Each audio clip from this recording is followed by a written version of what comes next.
Ang sambayanan, pakiwari ko na may himalang naganap na labag sa patakaran natin dito sa Kongreso. Himalang lihim na ginawang pulubi ang Pilipinong animoy nanlilimos at naghihirap sa harap ng mga ganid at makapangyarihan. Maging ang ating Pangulo, aking kapatid, ay nagduda na at nagpapasalamat ako na kaninang umaga ipinagpaliban muna ng palasyo ang pagpirma ng 2025 budget sa Biyernes, ika-20 ng Disyembre. Sila rin kaya, tulad ko ay nagtatanong, wala bang himala?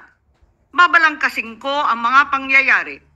22 July 2024, the President submitted the proposed national budget to Congress, the NEP.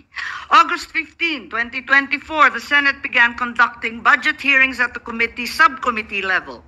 As the Vice Chairman of the subcommittee charged with the budget of the DSWD, I conducted 2 hearings on the DSWD budget on 16 September 2024 and 14 October 2024. Brought by my experience last year when a certain ACAP was inserted into the DSWD budget and 12 billion was added to the COMELEC budget to allow the conduct of a plebiscite on a people's initiative. Yung malaking panlilin lang sa sambayanan na pirma na sa panahon din ng Kapaskuhan, pilit na isinagawa ng iilan like a thief in the night, ika nga. Lumiham pa ako sa aking Pangulo ng Senado sa pamamagitan ng ating Finance Chairperson Senator Grace Poe na natanggap ng kanilang mga opisina noong ika-5 ng Nobyembre 2024. Nakiusap ako sa kanilang gawing klaro ang bicameral conference at magkaroon ng diskusyon kasama ang mga miyembro ng Kongreso bago magsimula ang formal na pagpupulong sa BICAM. Dapat konsultahin muna mga Vice Chair ng Committee on Finance tungkol sa inimumungkahing pagbabago sa budget ng mga ahensyang nasa ilalim nila. Pati na rin ang mga malaking pagbabago sa GAB ay dapat pinag-uusapan ng mga miyembro bago ipasa. Na walang lihim, walang gulatan, higit sa lahat, walang himala. Sa hindi maalamang dahilan, wala akong natanggap na kahit anong tugon. Hindi pinakinggan ang aking pakiusap. A caucus among the senators was held on the 26th of November 2024. This would have been a good time to discuss the concerns that I and many of my colleagues had on the transparency of the BICAM process. To my disappointment, the budget was not even raised in the caucus. On November 28, 2028, the first bicameral conference meeting was finally conducted. Senator Bato de la Rosa manifested that before the members of the BICAM be asked to sign the BICAM report, they must first be given enough time to read it over and over again and check everything para hindi naman tayo magmukhang tanga after signing. Senator Grace Poe acceded to his request. Notwithstanding the request of Senator Bato and the agreement thereto of Senator Poe, no BICAM report was given to me and many, if not most of my colleagues before the date designated for the signing of the BICAM report.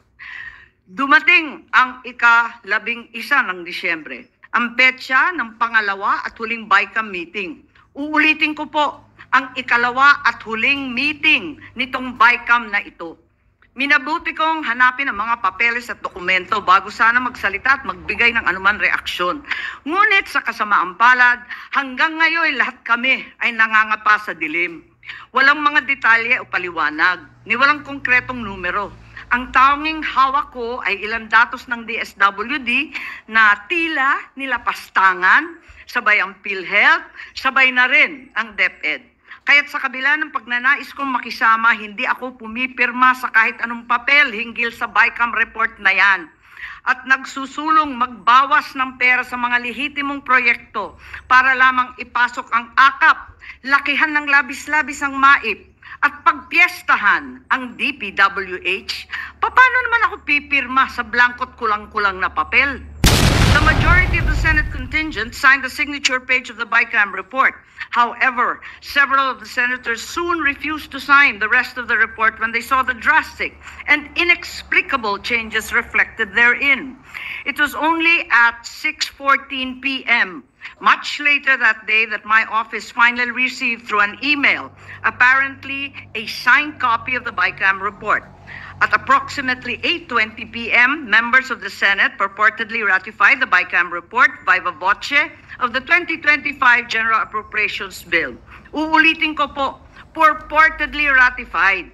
Malaking himala. Sabi nga nung dekada 70, ayos na ang buto-buto. Nakakalungkot ang nangyayaring ito.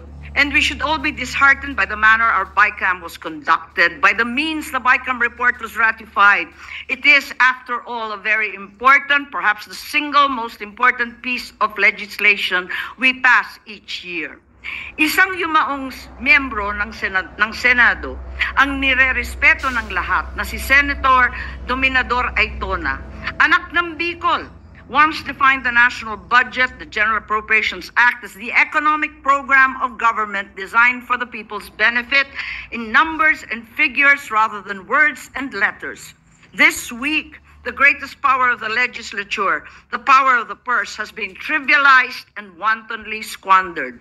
Ito ba talaga ang BICAM report?